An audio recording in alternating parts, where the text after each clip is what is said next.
Hello friends, welcome back to my channel. तो आज हम देखेंगे प्लेन का सेकंड पार्ट। एनालिटिकल ज्योमेट्री के 3 पार्ट ऑलरेडी हो चुके हैं, आज 4th पार्ट है जिसमें हम प्लेन से रिलेटेड कुछ कॉन्सेप्ट यहाँ पर डिस्कस करेंगे। ठीक है, प्लेन की इक्वेशन ऑलरेडी हम पढ़ चुके हैं। ये जो वीडियोस हैं या फिर ये जो बैचेस है, अगर आप उत्तराखंड ASO का पेपर देना चाहते हो तो उस एग्ज़ाम में भी ये लेक्चर्स आपको हेल्पफुल होंगे। ठीक है, चाहे आपका कोई भी TGT का एग्ज़ाम हो या LT का एग्ज़ाम हो या फिर आपका उत्तराखंड ASO का एग्ज़ाम हो, सारे के सारे एग्ज़ाम्स में ये जो लेक्चर्स हैं आपको हेल्पफुल होंगे। आप जाकर के चैनल पर प्लेलिस्ट में हर एक टॉपिक अलग अलग चेक कीजिए। ठीक है, जो भी आपके सिलेबस से रिलेटेड टॉपिक है, चाहे वो आपका कोई सा भी एग्ज़ाम हो, TGT, PGT या फिर LT या फिर RPSC, कोई सा भी आपका एग्ज़ाम हो, उसमें जो भी टॉपिक आपके सिलेबस से आता है तो आप अगर उसे चेक करेंगे तो आपको मिल जाएगा और आप जाकर के टॉपिक को पढ़ सकते हैं। जैसे ये जो एनालिटिकल ज्योमेट्री है आपके बहुत सारे एग्जाम्स में आता है। ठीक है, उत्तराखंड ASO में भी आएगा, तो अगर आप पढ़ना चाहते हो यहाँ से पढ़ सकते हैं। ठीक है, अब इसमें क्या है, plane passing through the intersection of 2 given planes. अब क्या है कि हमारे पास 2 प्लेन्स हैं, एक प्लेन ये हुआ, दूसरा प्लेन ये हुआ, तो जो तीसरा प्लेन होगा दोनों का इंटरसेक्शन कहाँ होगा? अगर हम 2 लाइंस के बारे में बात करें, 2 लाइंस का इंटरसेक्शन पॉइंट होगा। अगर 2 लाइंस को आप कट करोगे तो उनका क्या मिलेगा? आपको एक इंटरसेक्शन पॉइंट मिलता है। लेकिन अगर मैं यहाँ पर बात करूँ किसकी, अगर यहाँ पर बात की जाए 2 प्लेन के इंटरसेक्शन की, तो एक प्लेन तो हमारा ये वाला हो गया और दूसरा प्लेन हमारा ये हो गया। एक प्लेन ये हो गया और एक प्लेन ये हो गया। ठीक है, तो इनका इंटरसेक्शन पॉइंट कहाँ होगा? जहाँ पर ये दोनों एक दूसरे को ज्वाइन कर रहे होंगे। ठीक है, जहाँ पे दोनों दूसरे को ज्वाइन कर रहे होंगे तो ये हो जाएगा इनका इंटरसेक्शन। ठीक है, तो जब एक प्लेन और दूसरा प्लेन एक दूसरे को इंटरसेक्ट करते हैं तो वहाँ पर हमें एक स्ट्रेट लाइन मिलती है। जैसे कि आप मान लो 2 दीवारें है ना, जब 2 दीवारों को आप जोड़ोगे तो कहाँ से जोड़ोगे? एक साइड से, एक कॉर्नर से ही तो जोड़ोगे, एक साइड से जोड़ोगे, एक एज की साइड से जोड़ोगे, है ना, तो वो क्या हो जाएगा? एक स्ट्रेट लाइन। तो जब भी आपको कहा जाए 2 प्लेन का इंटरसेक्शन हमेशा क्या होता है? लाइन। 2 लाइंस का इंटरसेक्शन हमेशा एक पॉइंट होता है, 2 प्लेन्स का इंटरसेक्शन हमेशा एक लाइन होता है, और फिर इस लाइन से जाने वाला जो तीसरा प्लेन होगा उसकी इक्वेशन हमने निकालनी होगी।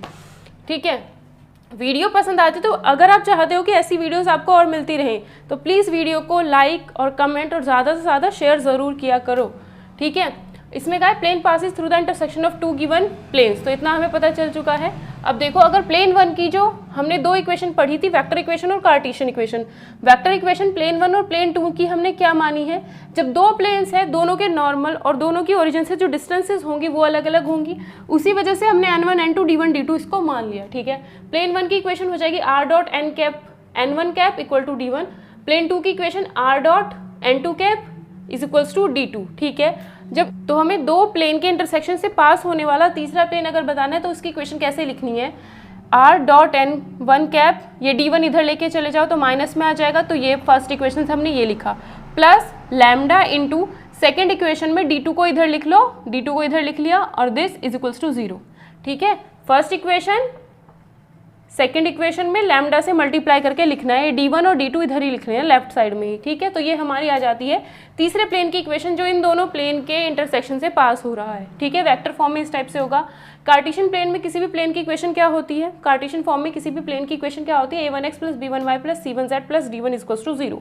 ऑरिजिन से डिस्टेंस फर्स्ट प्लेन की, ऑरिजिन से डिस्टेंस सेकंड प्लेन की, A1 B1 C1 first plane का जो भी नॉर्मल होगा उसके drs, A2 B2 C2 second plane का जो भी नॉर्मल होगा उसके drs। ठीक है, क्योंकि दोनों प्लेन अलग अलग है तो drs और ऑरिजिन से डिस्टेंसेस अलग अलग होंगी, इसलिए हमने इनको अलग अलग लिया है। ठीक है, तो क्या लिखेंगे? First equation plus lambda second equation is equals to 0।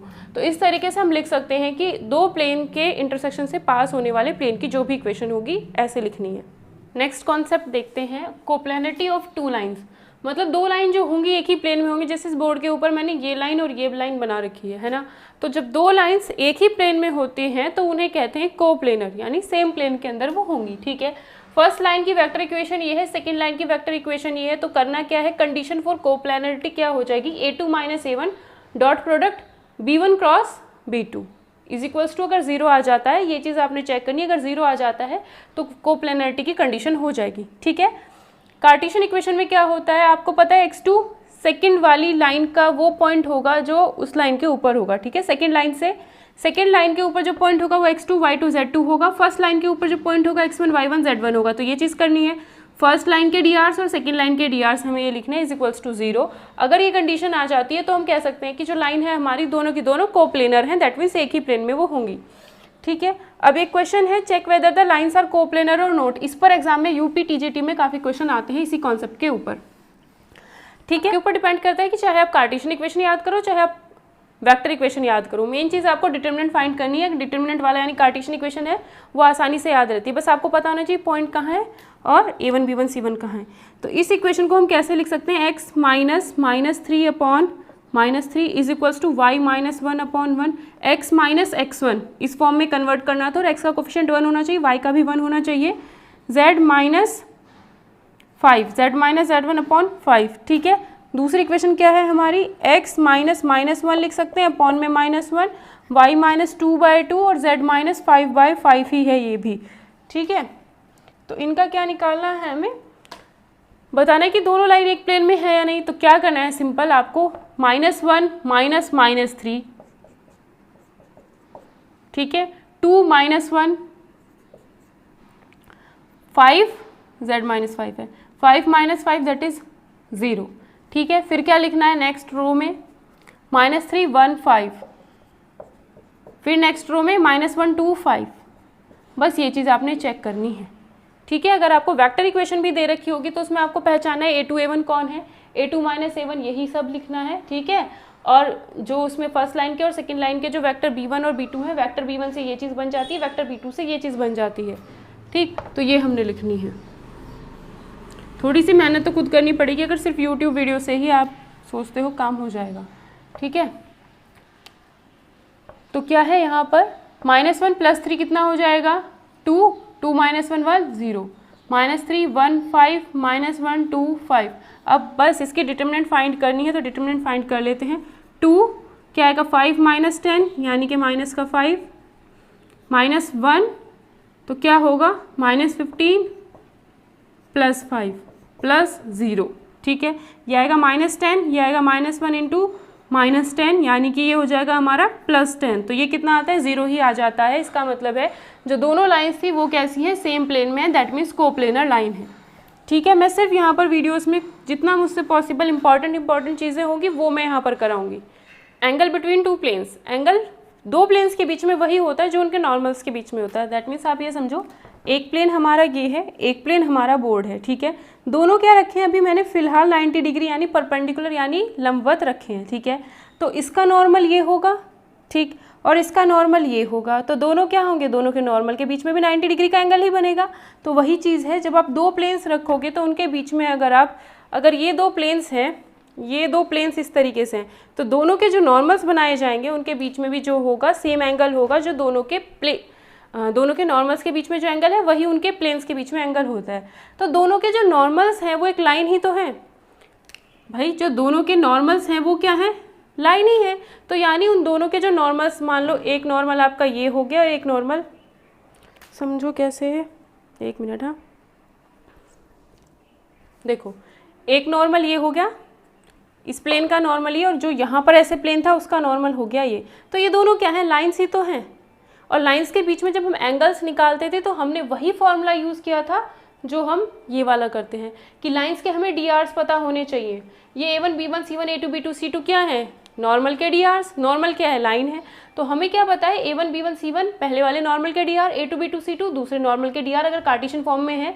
ठीक है, तो क्या करेंगे, a1 a2 + b1 b2 + c1 c2 upon में √a1² + b1² + c1² a2² + b2² + c2² add करके √ तो सेम फॉर्मूला वही यूज़ करना है जो दो लाइंस के बीच में एंगल्स का हमने यूज़ किया था, वही हम सेम यहाँ पर यूज़ करेंगे। ठीक है, तो जो भी वैल्यू आएगी हमारी वही क्या हो जाएगी, दोनों एंगल्स के बीच में, दोनों नॉर्मल्स के बीच में जो एंगल होगा वही हमारा प्लेन्स के बीच में एंगल बन जाएगा। तो अगर हम थीटा की वैल्यू 90 रखते हैं, तो थीटा की वैल्यू अगर 90 रखते हैं तो cos थीटा होता है 0, दैट मीन्स ये चीज़ 0। तो ये वाली चीज़ इधर 0 के मल्टीपल में जाएगी तो 0 हो जाएगी, 0 के मल्टीप्लाई में जाएगी तो 0, दैट मीन्स ये वाला पोर्शन जो होगा 0।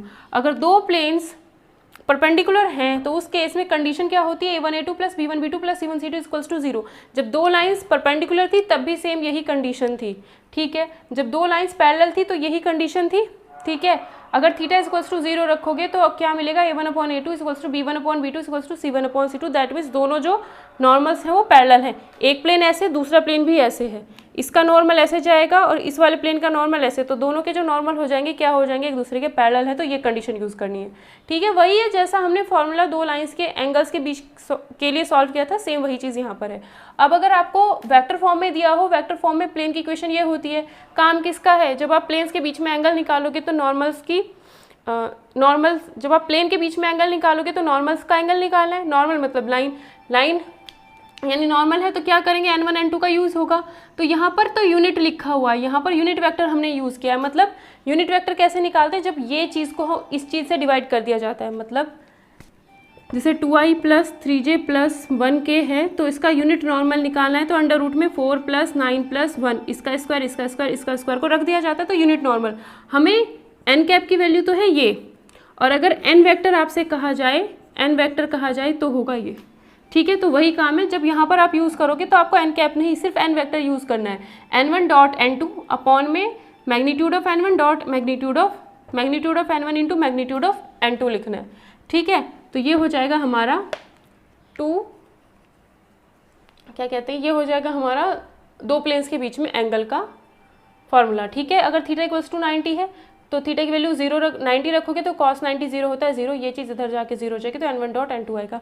जब भी दो प्लेन्स परपेंडिकुलर होंगे तो उस केस में दोनों के नॉर्मल्स का जो वेक्टर प्रोडक्ट हो, दोनों के नॉर्मल्स का जो डॉट प्रोडक्ट होगा वो 0 होगा।